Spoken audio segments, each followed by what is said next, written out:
அப்படின்னா விசுவாசம் என்பது என்ன அப்படின்னு சொல்லி பார்க்கும் பொழுது, ஆபிரகாம் தேவனை விசுவாசித்தான், அதை அவர் அவனுக்கு நீதியாக எண்ணினார். அப்ப இந்த நாட்களிலே நாம் பார்த்து கொண்டிருக்கிற காரியம் என்ன அப்படின்னா, நீதியை குறித்து நாம் பார்த்து கொண்டிருக்கிறோம். அப்ப தாவீது ஒரு இடத்துல சொல்லும்போது சொல்லுகிறான், அவர் தம்முடைய நாமத்தின் நிமித்தம் என்னை நீதியின் பாதைகளிலே என்னை நடத்துகிறார் என்று சொல்லி தாவீது சொல்லுகிறதை நாம் வேதத்திலே நாம் பார்க்கிறோம். அப்படின்னா நீதியின் பாதையிலே என்ன உண்டு அப்படின்னா ஜீவன் உண்டு, அந்த பாதையிலே மரணம் இல்லை என்று சொல்லி நாம் வேதத்திலே நாம் பார்க்கிறோம். அப்படின்னா நீதியின் பாதையிலே மரணம் கிடையாது, ஆனா நீதியின் பாதை என்பது துன்பங்கள் நிறைந்த பாதை. எத்தனை பேர் நான் சொல்றது புரியுது? அப்படின்னா நீதியின் பாதையிலே கர்த்தர் நம்மை நடத்தினால் அந்த பாதையிலே ஜீவன் இருக்கிறது, மரணம் இல்லை. ஆனா மரணம் இல்லை, ஆனால் என்ன உண்டு? துன்பம் உண்டு. துன்பம் வருவதினாலே நாம் மரித்து போவது கிடையாது. அநேக நேரங்களில் நாம் பலவீனப்படுகிறோம், வியாதிகள் நம்முடைய வாழ்க்கையில வருகிறது, எதிர்ப்புகள் வருகிறது, பலவிதமான போராட்டங்கள் வருகிறது. அந்த போராட்டங்கள் மத்தியிலே, வியாதியின் மத்தியிலே, பலவீனத்தின் மத்தியிலே நாம் மாண்டு போவது கிடையாது, மரணம் கிடையாது. ஆனால் துன்பங்கள் அந்த நீதியின் பாதையிலே உண்டு. எத்தனை பேர் சொல்றது புரியுது? ஆகவே நேற்றைய தினத்தில் அதை தான் நான் முடித்தேன். ஆண்டவராகிய இயேசு சொல்லும் பொழுது அவர் சொல்லும்போது சொல்லுகிறார், மத்தேயு 5ஆம் அதிகாரத்துல 10வது வசனத்துல, நீதியின் நிமித்தம் துன்பப்படுகிறவர்கள், நீதி நிமித்தம் துன்பப்படுகிறவர்கள் பாக்கியவான்கள், பரலோக ராஜ்யம் அவர்களுடையது. கைகளை உயர்த்தி ஒரு அல்லேலூயா சொல்லுவார்.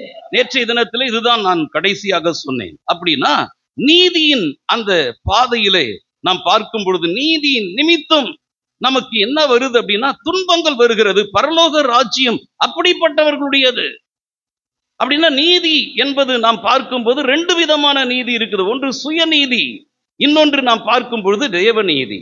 அப்ப சுயநீதியில் இருந்து கொண்டு துன்பப்படுகிறவர்கள் பரலோக ராஜ்யத்தை சொந்தம் கொண்டாட முடியாது. நான் சொல்றதை நல்லா விளங்கிக் கொள்ளணும். சுயநீதி இருக்கிறது, தேவநீதி இருக்கிறது. சுயநீதியிலே இருந்து கொண்டு துன்பங்களை அனுபவிக்கிறவர்கள் பரலோக ராஜ்யத்துக்குள் பிரவேசிக்க முடியாது, துன்பத்தை தான் அனுபவிக்கிறாங்க. என் வாழ்க்கையில நிறைய துன்பங்கள் இருக்கிறது, அநேகம் பாடுகள் இருக்கிறது, அநேகம் பிரச்சனைகள் இருக்கிறது. ஆனா நீ எதை நிமித்தம் நீ துன்பப்படுற? நீதி நிமித்தம் துன்பம். அதெல்லாம் என்ன நீதி அப்படின்னா சுயநீதியில் இருக்கிறியா? அங்கே நீ வடிக்கிறதான கண்ணீர் எல்லாம் அது வீணாக போய்விடும். சுயநீதியிலே இருந்து கொண்டு நீ அனுபவிக்கிற துன்பங்கள் எல்லாம் அது வேஸ்டாக போய்விடும். ஏன் என்று சொன்னால் சுயநீதியில் இருக்கிறவன் தேவனுடைய ராஜ்யத்திலே பிரவேசிக்க முடியாது. சுயநீதி நிமித்தம் துன்பப்படுகிறவன் பரலோக ராஜ்யத்தை சுதந்திரிக்க முடியாது. சுயநீதியில் இருக்கிறவர்களுக்கு அநேக நேரங்களிலே துன்பங்களும் கிடையாது. அவர்கள் யார் தெரியுமா? மற்றவர்களை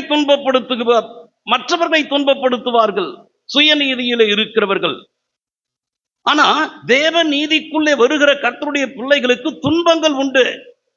அவர்களை மற்றவர்கள் துன்பப்படுத்துவார்கள். ரெண்டுக்கும் இருக்கிற வித்தியாசத்தை நீங்க புரிந்து கொள்ளணும்.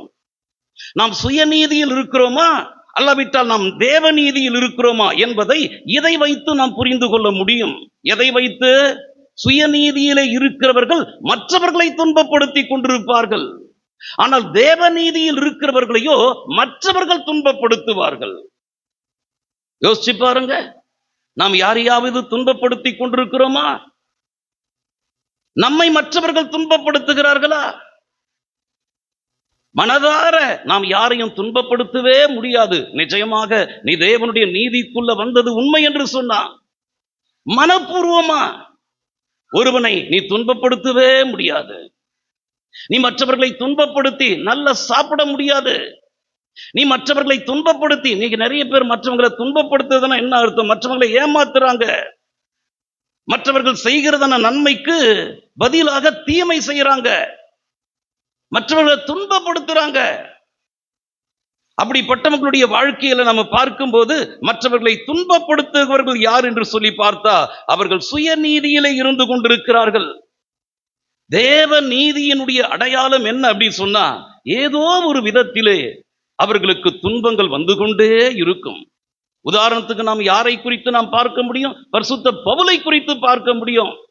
அப்ப பரிசுத்த பவுலை குறித்து நாம் பார்த்தோம் என்று சொன்னா அவன் சுயநீதியிலே இருக்கும் பொழுது அநேகரை துன்பப்படுத்துகிறவனாக அவன் காணப்பட்டான். சபைகளை பாழாக்கி கொண்டிருந்தான், அநேகருக்கு துன்பங்களை கொடுத்து கொண்டிருந்தான். ஆனா என்றைக்கு அவன் தேவனுடைய நீதிக்குள்ள வந்துட்டானோ மற்றவர்கள் அவனை துன்பப்படுத்தினார்கள். சுயநீதியில் இருக்கும்போது ஒரு ஹீரோ மாதிரி இருந்தான். சுயநீதியில் இருக்கும் பொழுது எனக்கு யாரு சண்டைக்கு நான் போக மாட்டேன், ஆனா வந்த சண்டையை நான் விட மாட்டேன், என் சுண்டு விரல ஒருத்தனும் அசைக்க முடியாது, எனக்கு நானே ராஜா, எனக்கு நானே மந்திரி. யார் சொல்றது? சுயநீதியில் இருக்கிறவன். நாக்கப்படுங்கிற மாதிரி 4 கேள்வியை கேட்பான். சுயநீதியில் இருக்கிறவன் பிரச்சனை பண்ணுவான், நடுத்தெருவில் இறங்குவான், சண்டைக்கு இறங்குவான், நீயா நானா ஒத்தைக்கு ஒத்தவா அப்படின்னு இறங்குவான். சுயநீதியில் இருக்கிறவன். அப்படிதான் பரிசுத்த பவுலை குறித்து நாம் பார்க்கும் பொழுது சுயநீதியில இருக்கும் பொழுது மற்றவர்களை அவன் துன்பப்படுத்தி கொண்டிருந்தான். ஆனா என்றைக்கு கர்த்தர் அவனை சந்தித்தாரோ, கர்த்தர் நம்மை சந்திப்பதற்கு காரணம் என்னன்னா சுயநீதியிலே கர்த்தர் நம்மை விட்டு விடுவதற்காக அல்ல. நீ நினைக்கிறதெல்லாம் நினை, நீ விரும்புகிறதெல்லாம் நடக்கணும் சொல்லிட்டு உன் இஷ்டத்துக்கு நீ போ அப்படின்னு கர்த்தர் விட்டுற மாட்டாரு. கோபுரம் போல பெருசா நம்ம அப்படி கட்டி எழுப்புவோம் சுயநீதியில் இருக்கும் பொழுது. ஆனா தேவ நீதிக்குள்ள வரும் பொழுது அப்படிப்பட்டதான் அந்த கோபுரம் தரைமட்டமாக மாறும். நேற்றைய தினத்துல நம்ம பார்த்தோம், மண்ணாகும் மட்டும் கர்த்தர் இடிய கொண்டுவார். கை உயர்த்தலையா சொல்லுவோம். பாபேல் கோபுரம் கட்டப்பட்ட பொழுது நாங்கள் நினைக்கிறது எல்லாம் கைகூடி வரும் என்று அவர்கள் நினைக்கும் பொழுது அவர்களுடைய எண்ணத்திலே மண்ணை கர்த்தர் அள்ளி போட்டார். சுயநீதியில் இருக்கிறவன் கட்டுகிறதன கோபுரம் அது தரைமட்டமாக்கப்படும். ஆண்டவர் நம்மை ரட்சித்தது உண்மை என்று சொன்னார், கர்த்தர் நம்மை தெரிந்தெடுத்தது உண்மை என்று சொன்னார். நம் இஷ்டத்தின்படி வாழ்வதற்கு கர்த்தர் நம்மை விட்டுவிட மாட்டார். அவருடைய சித்தத்திற்கு கர்த்தர் நம்மை கொண்டு வருவார். நம்முடைய இஷ்டத்திலே நாம் வாழும் பொழுது மற்றவர்களை நாம் துன்பப்படுத்துவோம். ஆனால் தேவனுடைய இஷ்டத்திற்கு நாம் நம்மை ஒப்புக் கொடுக்கும் பொழுது மற்றவர்கள் மூலமாய் நமக்கு துன்பங்கள் வரும். புரியுதா சிஸ்டர்? எத்தனை பேர் இதை அக்செப்ட் பண்ணிக்கிறீங்க? அப்படியே விளங்கி கொண்டே வரணும். அப்படியே மெதுவா சொல்லிட்டே போயிட்டே இருக்கிறேன். என்றைக்கு பரிசுத்த பவுலை கர்த்தர் சந்தித்தாரோ அன்றைக்கு அவனுடைய வாழ்க்கையில என்ன வந்தது?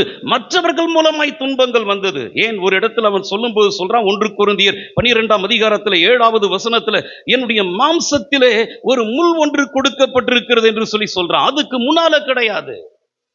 என்றைக்கு ஊழியம் செய்ய ஆரம்பிக்கிறோமோ, என்றைக்கு தேவ சித்தத்தை செய்ய ஆரம்பிக்கிறோமோ, என்றைக்கு தேவ நீதிக்குள்ள வர ஆரம்பிக்கிறோமோ, என்றைக்கு கர்த்தருடைய வசனத்தின்படி வாழ வேண்டும் என்று சொல்லி அதற்கு நாம் நம்மை ஒப்புக் கொடுக்கிறோமோ அங்கதான் பிரச்சனை ஆரம்பமாகும்.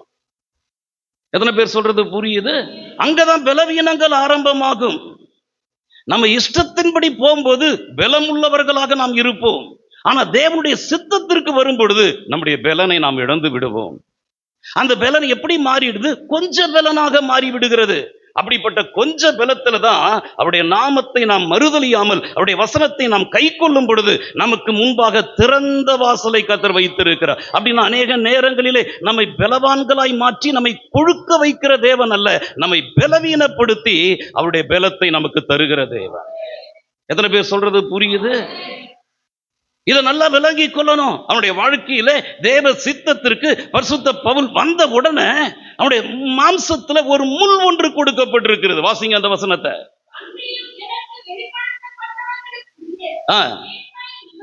வெளிப்படுத்தல்கள் கிடைப்பதற்கு முன்பாக பலம் உள்ளவன்.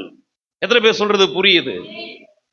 தேவனுடைய வெளிப்பாடுகளும் தேவனுடைய வாக்குத்தத்தங்களும் தேவனுடைய அழைப்பும் ஒருவனுக்கு வந்து கிடைக்கும் என்று சொன்னா அதன் பிறகு அவன் ஹீரோ மாதிரி வாழ முடியாது. அதற்கு முன்பாக அப்படி வாழ்ந்திருக்கலாம். ஆனா என்றைக்கு தேவனுடைய வெளிப்பாடுகள் கிடைக்கிறதோ, என்றைக்கு தேவனுடைய அழைப்பு கிடைக்கிறதோ, என்றைக்கு அவன் பரலோக ராஜ்யத்தின் குடிமகனாய் மாறுகிறானோ, என்றைக்கு ஜீவ புஸ்தகத்தினுடைய பெயர்கள் எழுதப்படுகிறதோ அன்றைய தினத்திலே தானே அவன் தன்னை குறித்து மேன்மை பாராட்டவே முடியாது. பரிசுத்த தாவீது ஒரு இடத்துல சொல்லும் பொழுது சில ரதங்களை குறித்து மேன்மை பாராட்ட, அவன் யாரு? சுயநீதியில் இருக்கிறவன். சிலர் குதிரைகளை குறித்து மேன்மை பாராட்டுகிறான். அவன் யாரு? சுயநீதியில் இருக்கிறவன். ஆனா தாவீது தேவ நீதிக்குள்ள வந்தபடினால் அவன் சொல்றான், நாங்களோ எங்கள் தேவனாகிய கர்த்தருடைய நாமத்தை குறித்து மேன்மை பாராட்டுவோம். அவர்கள் சுயநீதியில் இருக்கிறவர்கள் முறிந்து விழுந்தார்கள், ஆனால் நாங்களோ எழுந்து நிமிர்ந்து நிற்கிறோம். நீ எங்க இருக்கிற? நீ எங்க இருந்து கொண்டிருக்கிற? முறிந்து விடுவதற்கு ஏதுவா இருக்கிறியா? நம்முடைய தேவன் யார்? நெறிந்த நாணலை முறியாதவர், மங்கி எரிகிற திரியை அணையாதவர். உன் திரியை கர்த்தர் அணைத்து போடுவதற்காக அல்ல. மற்றவன் நினைப்பான், இதை ஏன் சும்மா மங்கி எரிஞ்சுக்கிட்டு இருக்குது, முழுசா அணைச்சிடு. ஆனா நம்ம ஆண்டவர் அப்படி கிடையாது. மங்கி எரிகிற திரியை அவர் அணையாத தேவன், நெறிந்த நாணலை முறியாத கர்த்தர். கைகளை உயர்த்தி ஒரு அல்லேலூயா சொல்லாமா? அப்படின்னா நீ நெறிந்த நாணலை போல இருக்கிறையா? முறிந்து விழுகிற அனுபவத்தில் இருக்கிறையா? சுயநீதியில் இருந்து கொண்டிருக்காத. தாவீது சொன்னது போல, தேவரீர் என் விளக்கை ஏற்றுவீர், கர்த்தராகிய தேவன் என் இருளை வெளிச்சமாய் மாற்றுவார். அந்த விசுவாசத்துக்குள்ள வந்துரு. விசுவாசம் யாருக்குள்ள இருக்கும்? தேவ நீதிக்குள்ள வந்தவங்கிட்ட தான் விசுவாசம் இருக்கும். சுயநீதியில் இருக்கிறவன் இடத்துல விசுவாசம் இருக்காது. அவன் என்ன பண்ண மாட்டான்? ஜெபம் பண்ண மாட்டான். அவன் என்ன பண்ண மாட்டான்? ஆண்டவருடைய முகத்தை தேட மாட்டான். உபவாசம் பண்ண மாட்டான். அவன் என்ன பண்ண மாட்டான்? முழங்கால்ல நிக்க மாட்டான். பைபிள் வாசிக்க மாட்டான். ஏன்? சுயநீதியில் இருந்து கொண்டிருக்கு, விசுவாசம் இல்லை. நாம் எல்லாரும் தேவநீதிக்குள்ளாக வரணும். விசுவாசம் என்பது பரீட்சைகள் உண்டு. பரீட்சை யாருக்கு கிடையாது? நீ பரீட்சைக்கு நிற்கிறையா? நீ பரீட்சைக்கு நில்லாதவனா இருக்கிறையா? ஆண்டவர் நம்மை அழைத்ததே அநேகம் பரீட்சைகள் நமக்கு உண்டு, அநேகம் துன்பங்கள் நமக்கு உண்டு. வேற எங்கேயோ இருந்து வந்தா பரவாயில்ல, ஆனா நம்முடைய மாம்சத்திலேயே ஒரு முள் கொடுக்கப்படும், ஒரு பலவீனம் கொடுக்கப்படும். பரிசுத்த பவுல் அதான் சொல்றான், நான் எவ்வளவேனும் என்னை குறித்து, என்னுடைய வெளிப்பாடுகளை குறித்து நான் உயர்த்தாதபடிக்கு என்னுடைய மாம்சத்துல ஒரு முள் கொடுக்கப்பட்டிருக்கிறது அப்படி சொல்லி சொல்றான். ஒரு முள் கொடுக்கப்பட்டிருக்கு. வாசிங்க தொடர்ந்து. என்னை நான் உயர்த்தாதபடிக்கு.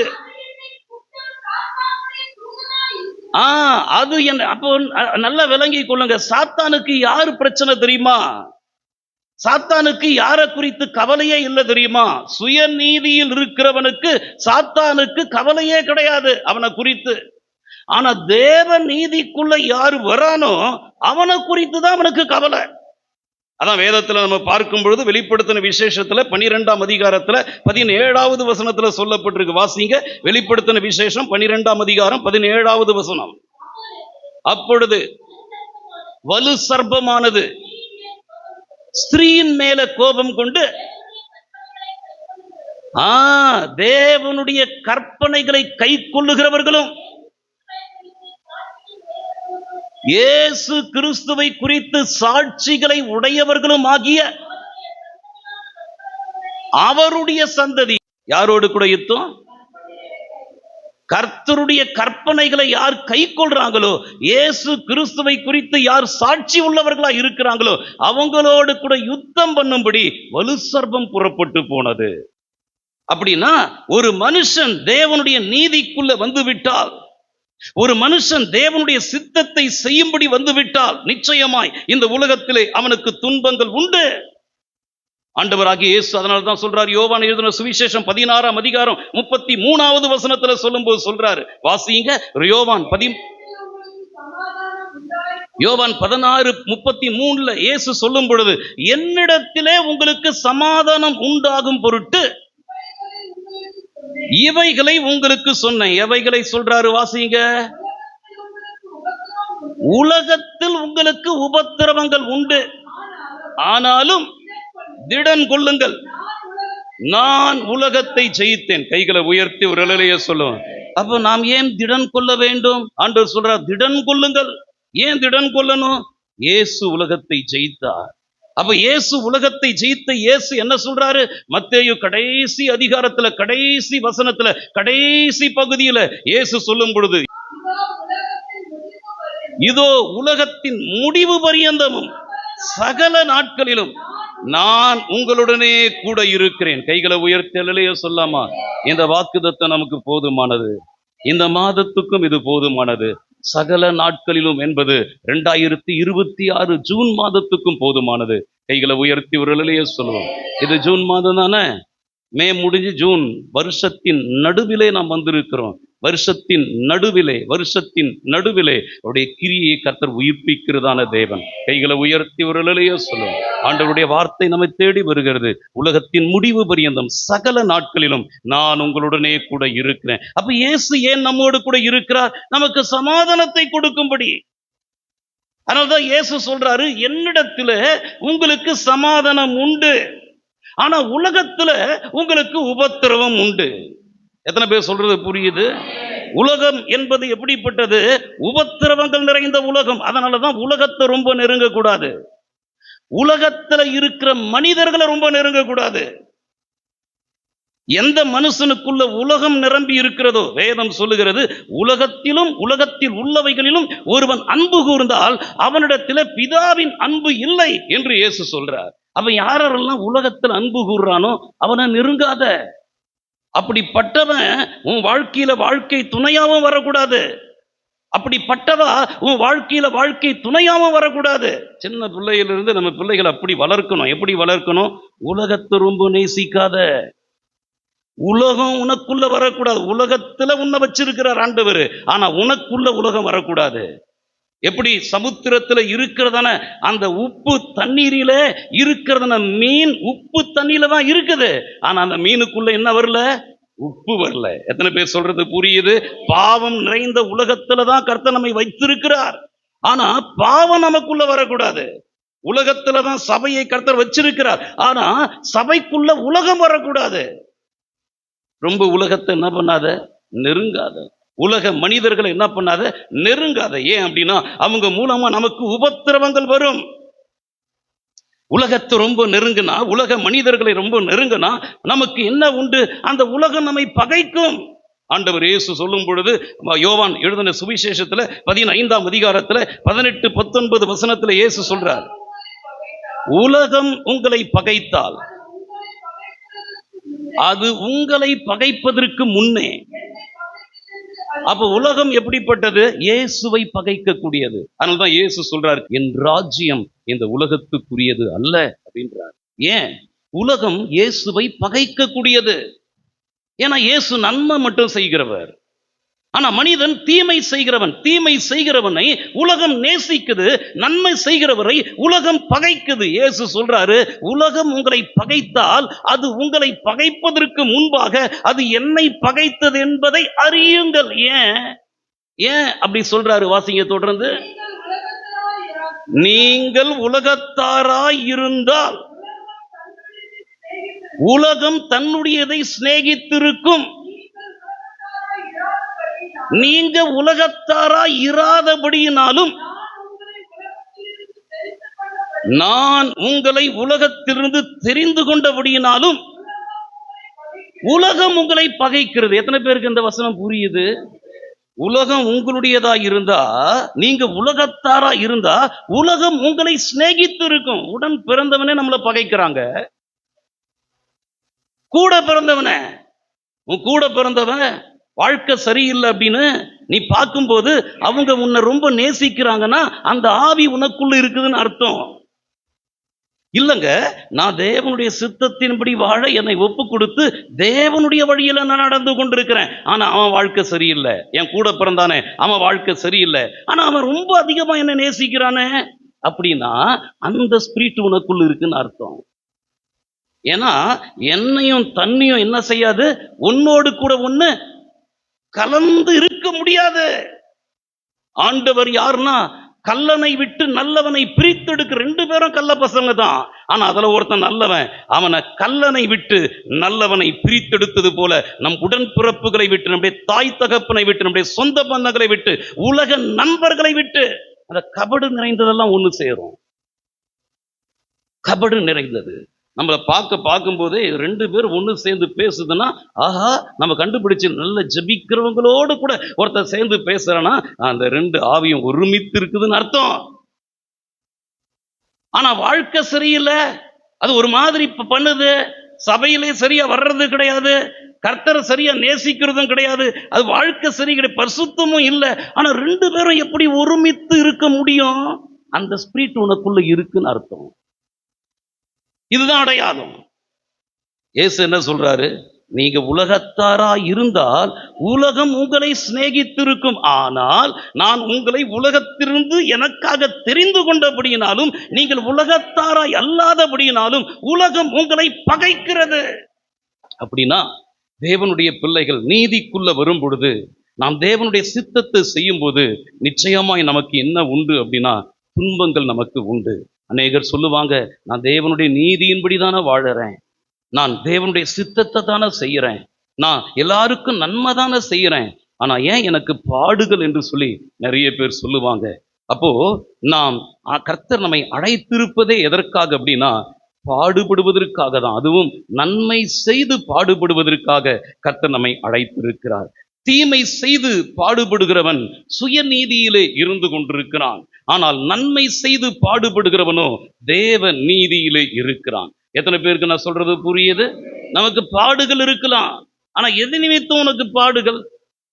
தப்பு பண்ணிட்டு பாடு அனுபவிக்கிறியா? நீ சுயநீதியில் இருந்துகிட்டு இருக்கிற, அதனால ஒரு ஆசீர்வாதம் உனக்கு கிடையாது. நான் நன்மை செய்யறேன், எல்லாருக்கும் நன்மை செய்யறேன், ஆனா எனக்கு வர்றதெல்லாம் பாடுகள் தான் வந்துட்டு இருக்குது அப்படின்னு சொல்றியா? அது தேவனுக்கு பிரீதியான காரியம். ஆகவேதான் 1 பேதுருல சொல்லப்பட்டிருக்குது 2ஆம் அதிகாரத்துல, 1 பேதுரு 2ஆம் அதிகாரம் 20-21 வசனத்தை வாசி. நீங்கள் குற்றம் செய்து அடிக்கப்படும் போது பொறுமையோடு, நிறைய பேரு ரொம்ப பொறுமையான சகிக்கிறங்க. எதை சகிக்கிற? எதை சகிக்கிற? பாடுகளை சகிக்கிற. அது என்ன பாடு? குற்றம் செய்ததினாலே நீ பாடுபடும் பொழுது நீ அதை பொறுமையாய் சகித்தால் அதனால உனக்கு எந்த மேன்மையும் கிடையாது, எந்த கீர்த்தியும் கிடையாது. நீங்க நன்மை செய்து பாடுபடும் போது பொறுமையோடு சகித்தால், கையை உயர்த்தி அல்லேலூயா சொல்லுங்க, இன்னும் கம்பீரம் ஒரு அல்லேலூயா சொல்லுங்க. நீ குற்றம் செய்து நீ மாட்டிக்கொண்டு அதனால நீ பாடுகளை அனுபவிக்கும் போது ரொம்ப சாந்த குணமா ரொம்ப பொறுமையா நீ இருந்துகிட்டு இருக்கிறதுனால ஒரு மேன்மையும் கிடையாது. நன்மை செய்தங்க, நன்மை செய்ததுக்கு பதிலா எனக்கு தீமை வந்தது. யோசேப்பு நன்மை செஞ்சான். யாருக்கு நன்மை செஞ்சான்? எஜமானுக்கு நன்மை செஞ்சான். எஜமானுடைய மனைவி இவன் மேல கண்ணு போடும்போது இவன் யாருக்கு நன்மை செஞ்சான்? எஜமானனுக்கு நன்மை செஞ்சான். கை உயர்த்தலையா சொல்லுங்க. இந்த வீட்டிலே ரண்டகம் பண்ற ஆளா இல்ல. எந்த வீட்டுல இடம் கொடுத்தானோ எஜமான், எந்த பெட்ரூமுக்குள்ள அனுமதித்தானோ எஜமான், எந்த எதுவுமே அவனுக்கு விலக்கி வைக்கல எஜமான். கள்ளங்கபடம் இல்லாம இவனை முழுவதும் நம்பனான். ஆனா எஜமானுடைய மனைவியோ பயங்கரமானவ, பேய். ஆனா அந்த பேய் வந்து இந்த யோசேப்பு கிட்ட வந்து தவறான வாழ்க்கைக்கு இழுக்கும் பொழுது அவன் எஜமானன் எல்லாவற்றையும் என் கையில ஒப்பு கொடுத்து இருக்கிறார், இதோ உன்னை தவிர, கை உயர்த்தலையா சொல்லுங்க, நீ எஜமானுடைய மனைவியா இருக்கிறபடினால் உன்னை தவிர என் எஜமானன் எல்லாவற்றையும் என் கையில ஒப்பு கொடுத்து ஒன்றையும் குறித்து விசாரணை செய்வதே கிடையாது. இப்படி இருக்கும் பொழுது நான் எப்படி என் எஜமானனுக்கு, இந்த எஜமானன் ஒருவர் இருக்கிறார், பரலோக எஜமான் ஒருவர் இருக்கிறார், அவருக்கு விரோதமா நான் எப்படி பாவம் செய்ய முடியும், நான் எப்படி தீமை செய்ய முடியும் என்று சொல்லி அவன் அதுல அந்த நன்மை செய்தபடினால எஜமாட்டி என்ன பண்ணா, பொம்பளை என்ன பண்ணா, அபாண்டமா அவன் மேல பழிய போட்டா, தூக்கி சிறைச்சாலையில போட்டாங்க. இப்போ பொறுமையோடு சகிக்கிறான். இந்த பொறுமையோடு சகிக்கும் போது அது அவனுக்கு தேவனுக்கு முன்பாக பிரீதியாயிருந்தது. உயர்த்தலையா சொல்லுங்க. எது நிமித்தம் பா நீ சிறைச்சாலையில இருக்கிற? எது நிமித்தம் பா நீ தண்டனை அனுபவிக்கிற? எதை நிமித்தம் நீ பாடுகள் அனுபவிக்கிற? நான் நன்மை செய்தேன் என் எஜமானுக்கு, நான் நன்மை செய்தேன் என் வாழ்க்கைக்கு. ஏன்னா நான் தப்பு செஞ்சிருந்தா, பாவம் செஞ்சிருந்தா என் ஆத்துமா செத்து போயிருக்கும். இன்னைக்கு என் ஆத்துமா சாகல, எனக்கும் நன்மை செஞ்சேன், என் எஜமானுக்கும் நன்மை செஞ்சேன், பரலோக தேவனுக்கும் நன்மை செஞ்சேன். அதனால உனக்கு என்ன கிடைச்சது? தீமை, பாடுகள். ஆனா அந்த பாடுகளை பொறுமையோடு கூட சகித்தான். பொறுமையாய் சகித்தால் அதுவே தேவனுக்கு முன்பாக பிரீதியாயிருக்கும். நீங்கள் குற்றம் செய்து பாடுபடுவதினாலே நீங்கள் அதிலே பொறுமையாய் சகித்தால் அதுல ஒரு மேன்மையும் கிடையாது. ஆனா நீங்க நன்மை செய்து பாடுபடும் பொழுது அது தேவனுக்கு முன்பாக அது பிரீதியாய் இருக்கிறது. கைகளை உயர்த்தி ஒரு அல்லேலூயா சொல்லுங்க. 1 பேதுருல சொல்லப்பட்டு 2ஆம் அதிகாரத்துல 20-21 வாசிங்க. ஆ ஆ ஆ ஆ ஆ நன்மை செய்து பாடுபடும் போது பொறுமையாய் நம்ம ஆண்டவராகிய இயேசு பொறுமையாய் சகித்தாரா? ஏசப்பா நன்மை செஞ்சாரா? யாருக்கு நன்மை செஞ்சாரு? எல்லாருக்கும் நன்மை செஞ்சார். நன்மையை பெற்றுக்கொண்ட ஜனங்கள்லாம் இயேசுவுக்கு தீமை செஞ்சாங்க. இயேசுவுக்கு தீமை செய்தது உண்டானால் நமக்கும் தீமை செய்வாங்க. இயேசு யார்? நன்மையே செய்தார். அவரை குறித்து வேதத்துல சொல்லப்பட்டிருக்குது. வாசிங்க. இதற்காக நீங்கள் அழைக்கப்பட்டு இருக்கிறீர்கள், ஏனெனில் கிறிஸ்துவும் உங்களுக்காக பாடுபட்டு நீங்கள் தம்முடைய அடிச்சுவடுகளை தொடர்ந்து வரும்படி உங்களுக்கு மாதிரியை பின் வைத்தார். கை உயர்த்தலே சொல்லாமா? இன்னும் கம்பீர முறையிலே சொல்லாமா? அப்ப நமக்கு முன்மாதிரியே யார் அப்படின்னா நம்முடைய ஆண்டவராகிய இயேசு. அப்ப இயேசு எப்படிப்பட்டவர்? அவர் இயேசு அவருடைய அடிச்சுவடுகளை பின்பற்ற ஆண்டவர் நம்மை அழைத்திருக்கிறார். அவருடைய மாதிரியை பின்பற்ற ஆண்டவர் நம்மை அழைத்திருக்கிறார். அப்ப இயேசு எப்படிப்பட்டவர்னா நன்மை செய்து பாடுபட்டவர். இயேசு இந்த உலக ஜனங்களுக்கு நன்மை செய்யும் போது ஜனங்களோ அவரை என்ன பண்ணாங்க அப்படின்னா சிலுவையில் அறைந்தாங்க. சிலுவையில் அறைந்தாங்க. அதனாலதான் இயேசு சொல்றாரு, பச்சை மரத்துக்கு இந்த பாடுகள் என்று சொன்னார். பட்ட மரத்துக்கு என்ன பாடு? பட்ட மரம்னா யாரு? நாம தான் பட்ட மரம். அவர் பச்சை மரம். அப்படின்னா அவர் முழுவதும் பரிசுத்தமானவர். ஆனால் நாம பாவத்தில் பிறந்தவர்கள். பரிசுத்தமாய் முழுவதும் பரிசுத்தமாய் இருக்கிற இயேசுவுக்கே இந்த ஜனங்கள் பாடுகளை கொடுப்பார்கள் என்று சொன்னார். முழுவதும் பாவத்தில் பிறந்ததான நம்மை எப்படி ஜனங்கள் பாடுபடுத்த மாட்டார்கள் என்பதை நாம் விளங்கி கொள்ள வேண்டும். ஆனாலும் நான் நன்மை செய்து பாடு அனுபவிக்கவே ஆண்டவர் நம்மை அழைத்திருக்கிறார். 1 பேதுருல சொல்லப்பட்டிருக்குது 4ஆம் அதிகாரத்துல 19வது வசனத்தை வாசிங்க பார்க்கலாம். 1 பேதுரு தேவனுடைய சித்தத்தின்படி பாடு அனுபவிக்கிறவர்கள். நீங்க சொல்ல முடியுமா? எனக்கு வருகிறதான பாடுகள் நான் குற்றம் செய்ததினாலே அல்ல, நான் நன்மை செய்வதினாலே எனக்கு பாடுகள் வருகிறது என்று எத்தனை பேர் சொல்ல முடியும்? இந்த இடத்துல சொல்லப்பட்டிருக்குது, தேவனுடைய சித்தத்தின்படி பாடு அனுபவிக்கிறவர்கள் நன்மை செய்கிறவர்களாய் தங்கள் ஆத்துமாக்களை உண்மையுள்ள சிருஷ்டிகர்த்தாவாகிய அவருக்கு ஒப்பு கொடுக்கணும். என்ன செய்யணும்? நன்மை செய்யும் போது நமக்கு பாடு வரும்போது நாம் என்ன செய்யணும் அப்படின்னா உண்மையுள்ள சிருஷ்டிகர்த்தாவாகிய அவருக்கு நம்மை முழுவதுமாய் ஒப்பு கொடுக்கணும். இயேசுவுக்கு வந்த பாடுகள் மத்தியிலே அவரும் தம்மை அப்படிதான் ஒப்பு கொடுத்தார். அதை குறித்து நாம் பார்க்கும் பொழுது சோத்திரம் அழகா சொல்லப்பட்டிருக்கும். 1 பேதுரு 2:23 வாசிங்க. அவரை குறித்து இயேசுவை குறித்து சொல்லப்பட்டு அவர் வையப்படும் போது பதில் வையாமலும் பாடுபடும் போது பயமுறுத்தாமலும் நியாயமாய் தீர்ப்பு செய்கிறவருக்கு. அப்படின்னா யாருன்னா நம்மளை திட்டும் போது, யாருன்னா நம்மளை ஏசும் போது, நமக்கு விரோதமா எழும்பும் போது அவங்களுக்கு விரோதமாய் நாம் எழும்பாதபடிக்கு நாம் செய்ய வேண்டிய ஒரு காரியம் என்னன்னா, என்னை காண்கிற தேவன் ஒருவர் உண்டு, நியாயமாய் தீர்ப்பு செய்கிறவர் ஒருவர் உண்டு, அவருக்கு என்னை முழுவதுமாய் ஒப்பு கொடுக்கிறேன். ஆண்டவராகிய இயேசு அவர் வையப்படும் பொழுது பதில் வையாமலும், அவர் பாடுபடும் பொழுது பயமுறுத்தாமலும் நியாயமாய் தீர்ப்பு செய்கிறவருக்கு தம்மை முழுவதுமாய் ஒப்பு கொடுத்தார். அப்படி நம்மை நாம் முழுவதுமாய் ஒப்பு கொடுக்க வேண்டும்.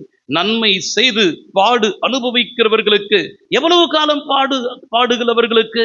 நன்மை செய்து பாடு அனுபவிக்கும் போது 1 பேதுருல சொல்லப்பட்டிருக்குது 5ஆம் அதிகாரம் 10வது வசனத்தை வாசிங்க.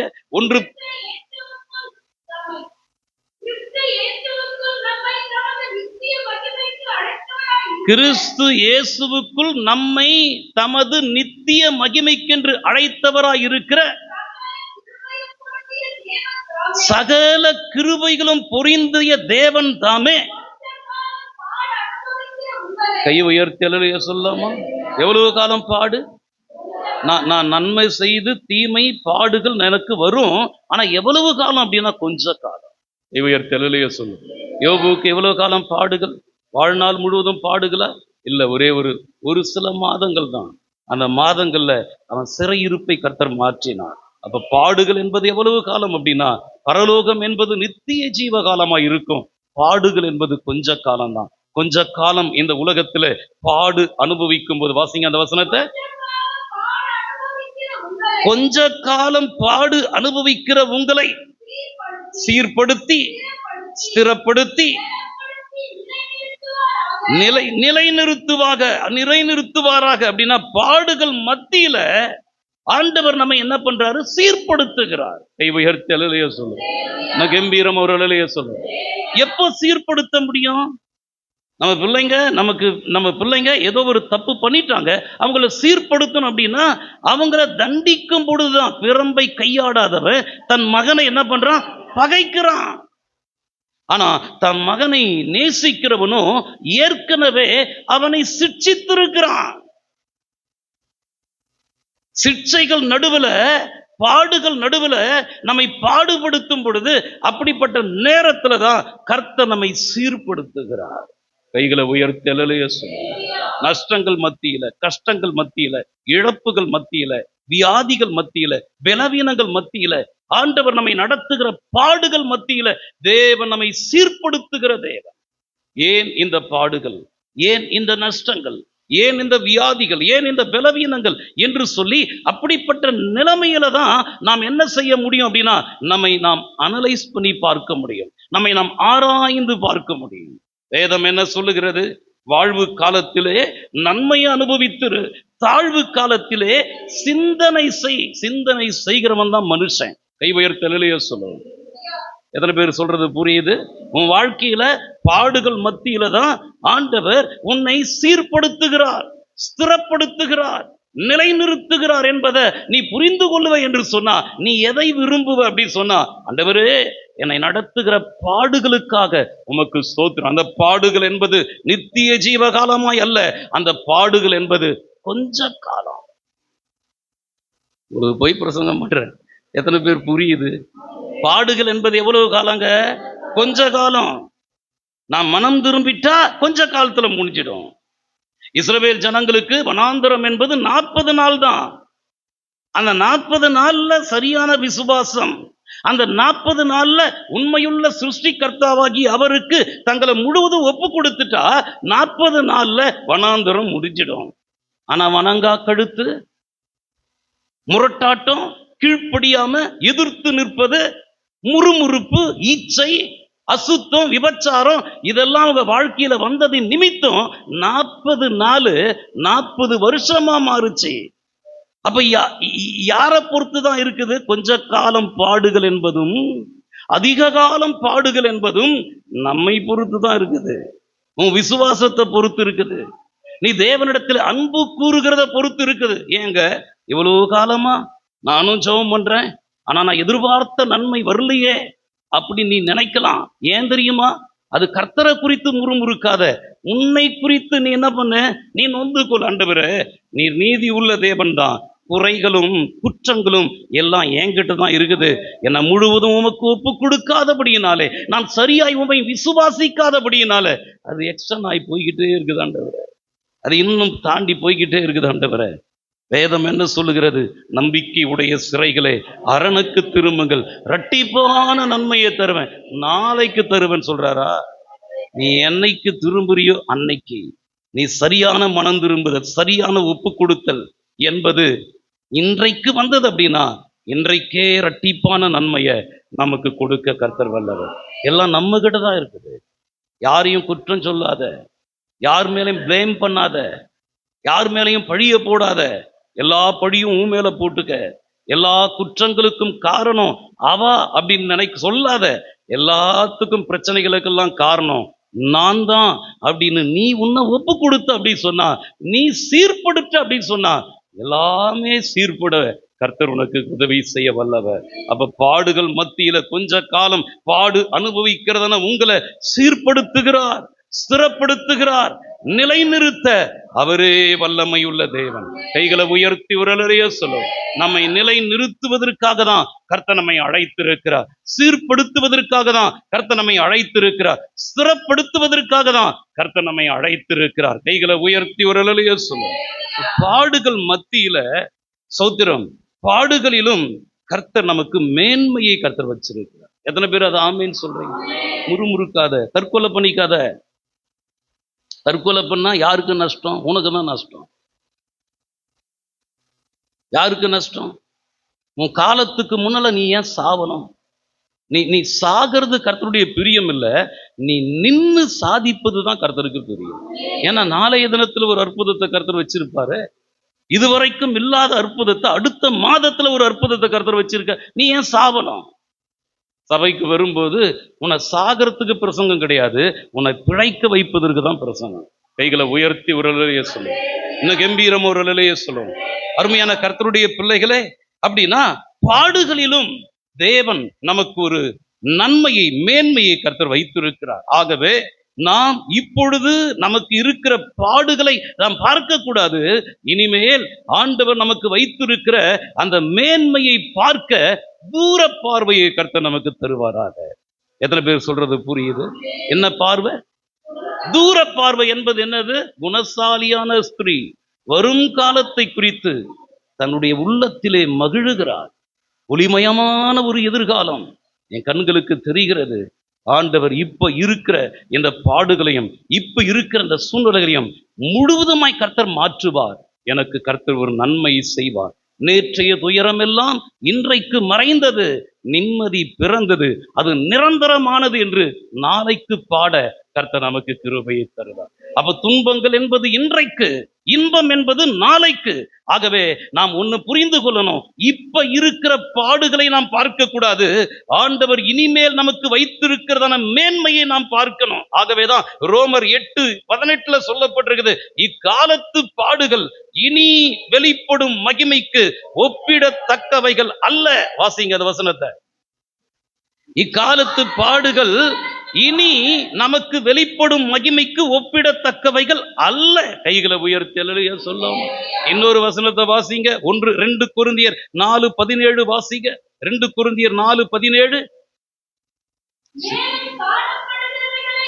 காணப்படுகிறது என்னது? பாடுகள். காணப்படுகிறதை அல்ல.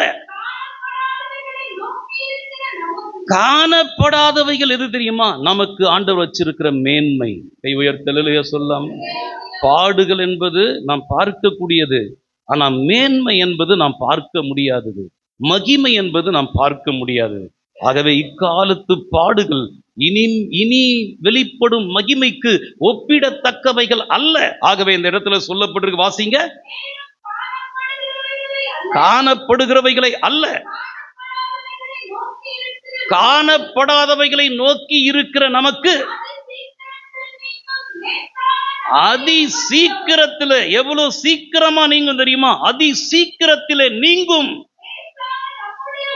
லேசான நம்முடைய உபத்திரம். அப்போ இது ஏற்கனவே பார்த்தோம். பாடுகள் என்பது கொஞ்ச கால பாடுகள். இப்ப சகோதரி வாசிக்கும் போது இது என்னது?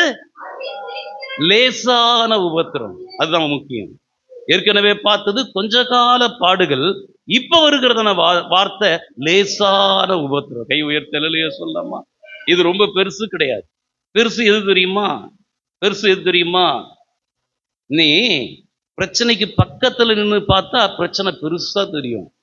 ஆனா இயேசுவுக்கு பக்கத்துல நின்று பார்த்தா பிரச்சனை சின்னதா தெரியும். அது லேசான உபத்திரம், அது கொஞ்ச கால பாடு. கை உயர்த்தி அல்லேலூயா சொல்லு.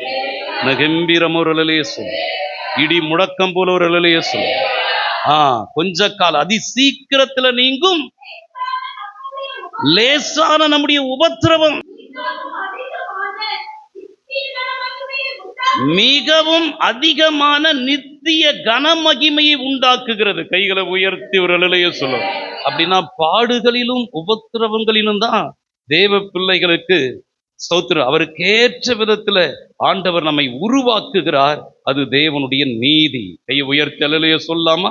அதுதான் தேவனுடைய நீதி. அப்படின்னா தேவனுடைய நீதியில தான் நமக்கு அதிகமான நித்திய கன மகிமையை கர்த்தர் வச்சிரு. சுயநீதியில வெட்கம், சுயநீதியில அவமானம், சுயநீதியில நிந்தை, பரிகாசம், இதெல்லாம் சுயநீதி அங்கதான் கொண்டு போய் முடியும்.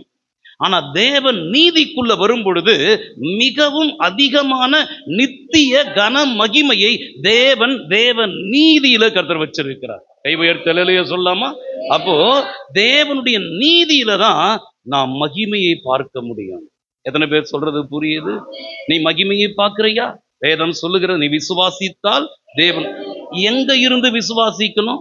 சுயநீதியிலிருந்து விசுவாசித்தா நீ இருட்டத்தான் பார்ப்ப. ஆனா தேவன் நீதிக்குள்ள வந்து நீ விசுவாசித்தா நீ என்னத்தை பார்ப்ப? தேவ மகிமையை பார்ப்ப. பிசாசு கூட விசுவாசிக்குதுங்க. யார? கர்த்தரை. பிசாசு கூட விசுவாசித்து நடுங்குகிறது. ஆனா பிசாசு தேவ மகிமையை பார்க்கிறாரா? பார்க்க முடியாது. ஏன்னா அவன் எங்க இருந்துகிட்டு இருக்கிறான்?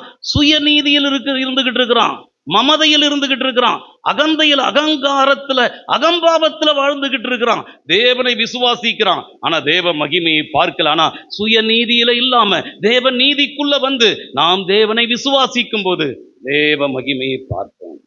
தாவீது ஒரு இடத்துல சொல்லும்போது சொல்றான், 17வது சங்கீதம் 15வது வசனத்துல சொல்லும்போது சொல்றான் தாவீது, சங்கீதம் 17:15, நானும். எத்தனை பேர் தேவனுடைய முகத்தை தரிசிக்கணும்? எத்தனை பேருங்க தேவ முகத்தை தரிசிக்கணும்? அப்ப தேவ முகத்தை எங்க தரிசிக்க முடியும் தெரியுமா? நீதியில தான் அவருடைய முகத்தை தரிசிக்க முடியும். நான் விழிக்கும் போது உடைய சாயலால் திருப்தியாகும். அப்படின்னா தேவ நீதிக்குள்ள வரும் பொழுது அவருடைய முகத்தை நாம் தரிசிப்போம். அதை நாம் வாஞ்சிக்கணும். எத்தனை பேர் அதை வாஞ்சிக்கிறீங்க? எத்தனை பேர் வாஞ்சி? அப்ப வேதத்துல இன்னொரு வசனத்துல சொல்லப்படுது, மத்தேயு எழுதின சுவிசேஷம் 5:6 இயேசு சொல்லும் போது, நீதியின் மேல பசிதாகம் உள்ளவர்கள் பாக்கியவான்கள், அவர்கள் திருப்தி அடைவார்கள். உயர்த்தலையே சொல்லாமா? அப்படின்னா நான் சொல்றேன், கர்த்தர் நம்மை நடத்துகிற நீதியின் பாதை என்பது துன்பங்கள் நிறைந்த பாதைகள் தான், பாடுகள், உபத்திரவங்கள் நிறைந்த பாதைகள் தான் அந்த நீதியின் பாதை என்பது. ஆனா சோத்திரம், யாரெல்லாம் நீதியின் மேல பசிதாகமா இருக்கிறாங்களோ சோத்திரம், அவங்களுக்கு பெயர் பாக்கியவான் என்று சொல்லப்பட்டிருக்குது. அவங்க திருப்தி அடைவார்கள் என்று சொல்லப்படுது. கை உயர்த்தலையே சொல்லாமா? பாடுகள், நீதியின் பாதை என்பது பாடுகள் நிறைந்தது, உபத்திரவங்கள் நிறைந்தது, கஷ்டங்கள் நிறைந்தது. ஆனா அந்த வழியில தான் நான் நடப்பேன், அதுதான் என் பசி, அதுதான் எனக்கு தாகம் என்று சொல்லி நீதியின் வழியிலே நடக்கிற கர்த்தருடைய பிள்ளைங்க, நீதியின் மேல் பசிதாகம் உள்ளவர்கள் பாக்கியவான்கள், அவர்கள் திருப்தி அடைவார்கள். பாடுகளின் பாதையில ஒரு திருப்தியை கர்த்தர் வச்சிருக்கிறார். புலம்பல் 3:31 சொல்லப்பட்டிருக்குது. புலம்பல் 3:31 வாசிங்க சீக்கிரம். ஆண்டவர் என்றென்றைக்கும் கைவிட மாட்டார், அவர் சஞ்சலப்படுத்தினாலும் அவர் மிகுந்த கிருபையின்படி இறங்குவார்.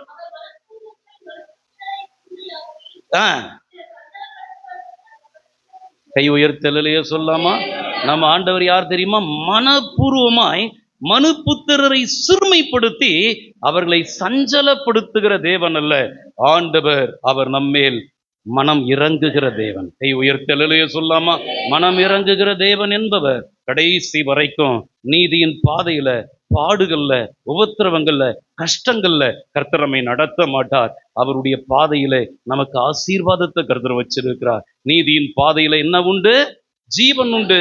அந்த பாதையில மரணம் இல்லை, அந்த பாதையில துன்பங்கள் உண்டு, ஆனா அதுல ஆசீர்வாதங்கள் உண்டு. கை உயர்த்தலையே ஆண்டவர் இயேசு சொல்லும் போதே, நாமத்தின் நிமித்த வீட்டையாவது, நிலங்களையாவது, தகப்பனையாவது, தாயாவது, சகோதரரையாவது, சகோதரிகளையாவது விட்டவன் எவனோ இம்மையிலே 100 துன்பங்களோடு கூட. கை உயர்த்தலையே சொல்லுங்க.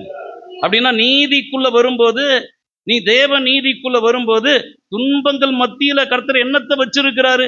அழுகையின் பள்ளத்தாக்கை உருவ நடந்து. இல்ல, இந்த அழுகையின் பள்ளத்தாக்கை விட்டு நான் ரூட்டு மாற மாட்டேன். இதுதான் நீதியின் பாதை, இதுதான் தேவனுடைய சித்தம், இதிலேயே நான் நடப்பேன். அப்படின்னா அழுகையின் பள்ளத்தாக்கை உருவ நடந்து அதை நீரூற்றாய் மாற்றிக்கொள்ள. கை உயர்த்தலையே சொல்லுங்க. 100 ஆசீர்வாதம், அதுல துன்பங்களும் உண்டு, மறுமையிலே நித்திய ஜீவனை கர்த்தர் வைத்திருக்கிறார். அப்படின்னா அந்த பாதையில நமக்கு என்ன உண்டு? ஆசீர்வாதம் உண்டு. கடைசியாக நீதிமொழிகள் 8ஆம் அதிகாரத்துல 18 வாசிங்க. நீதிமொழிகள் 8:18. அவருடைய வழியில இயேசு சொல்றாரு, ஐஸ்வர்யமும் கனமும் நிலையான பொருளும் நீதியும் என் கையை உயர்த்தலையே சொல்லு. நம் தேவன் நீதி நிறைந்தவர். அதே வேளையிலே அவர் எப்படிப்பட்டவர்? ஐஸ்வர்யம் உள்ளவர். இயேசு சொல்றாரு, ஐஸ்வர்யம் கனம் நிலையான பொருள் நீதி என்னிடத்தில் உண்டு என்று சொல்றார். வாசிங்க தொடர்ந்து. பொன்னையும் தங்கத்தையும் பார்க்கிலும் என் பலன் நல்லது, சுத்த வெள்ளியை பார்க்கிலும் என் வருமானம். அப்ப கர்த்தர் நமக்கு வருமானம் தருவார். கை உயர்த்தலையே சொல்லுங்க. ஆண்டவரை தேடும் போது அது பாடுகள், அது கஷ்டங்கள் இருந்தாலும் அதுல நமக்கு நல்ல பலனை கர்த்தர் வைத்திருக்கிறார். என் பலன் நல்லது, என் வருமானம் நல்லதுன்னு கர்த்தர். எத்தனை பேரு உலகம் கொடுக்கிற, மனிதன் கொடுக்கிற வருமானத்தை விட, அரசாங்கம் கொடுக்கிற வருமானத்தை விட பரலோக கவர்மெண்ட் கொடுக்கிற வருமானம் அது நல்லது. கை உயர்த்தலையே சொல்லுங்க. அப்ப இயேசு சொல்றார், என் பலன் நல்லது, என் வருமானம் நல்லது. தொடர்ந்து வாசிங்க. அவரை சிநேகிக்கிறவங்க எல்லாம் கை உயர்த்தலையே சொல்லுங்க. எத்தனை பேர் கர்த்தரை சிநேகிக்கிறோம்? கர்த்தரை சிநேகிக்கிறவங்க யார் தெரியுமா? யார் சிநேகித்தது? ரூத் என்ன பண்ணா? யாரை சிநேகித்தா? மாமி ஆகிய நகோமியை சிநேகித்து, மாமி போனதான கஷ்டத்தின் பாதையில போனான். சிநேகிக்கிறவன், சிநேகிதன் எல்லா காலத்திலும் சிநேகிப்பான். வாழ்வு வரும்போது மாத்திரம் கிடையாது, தாழ்வு நேரத்திலும் சிநேகிப்பான். அப்ப உண்மையான சிநேகம் என்பது இயேசு காட்டுற ரூட் என்ன அப்படின்னா, இடுக்கமான வாசல் வழியில நடக்கிறது தான் இயேசு நமக்கு காட்டுற ரூட். துன்பங்கள் நிறைந்த ரூட்டு. கண்டிஷன் இருக்கும், கட்டுப்பாடுகள் இருக்கும், கட்டளைகள் இருக்கும், கண்ட்ரோல் பண்ணணும். அப்படிதான் போனாதான் நீ பரலோகத்தை சுதந்திரிக்க முடியும். எத்தனை பேர் அதை விரும்புறோம்? எத்தனை பேர் விரும்புறோம்? எல்லாம் கையை உயர்த்தி வரலையே சொல்லுங்க பார்க்கலாம். என்னை சிநேகிக்கிறவர்கள் மெய் பொருளை சுதந்திரிக்கும்படிக்கு அவங்களுடைய களஞ்சியங்களை நான் நிரப்பும்படிக்கு அவர்களை நீதியின் வழியிலும் நியாய பாதைகளுக்குள்ளும் நடத்துகிற நம்முடைய ஆண்டவர் நடத்துகிற தேவன்.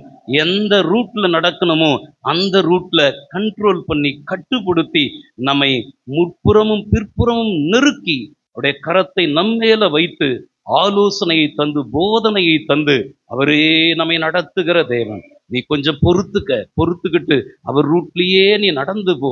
அது இடுக்கமான வாசல் வழியிலே நடந்து போ. கொஞ்ச கால பாடுகள் அதி சீக்கிரத்திலே நீங்கும். லேசான உபத்திரவம் அதை நீ ஏற்றுக்கொள். அதற்கு நீ முழுவதுமா ஒப்புக்கொடு. ஆண்டவர் உன்னை நடத்துகிற பாதையிலே உன் களஞ்சியங்களை பரிபூர்ணமாய் நிரப்புவார். அதற்காக நீதியின் வழியிலே நியாய பாதையிலே ஆண்டவர் நம்மை நடத்துகிற தேவன். எத்தனை பேருக்கு அந்த வசனம் புரிந்தது? எல்லாரும் எழுந்து நிற்போம். ஆண்டவரை நோக்கி பார்த்து எல்லாரும் எழுந்து நிற்போம். ஆமென். அவருடைய சித்தத்தின்படி ஆண்டவர் நம்மை நடத்த. ஆமென். ஸ்தோத்திர. நீதியின் பாதையிலே கர்த்தர் நம்மை நடத்த தேவ சமூகத்தில் நம்மை முழுவதுமாய் ஒப்புக் கொடுப்போமா? ஆமென்.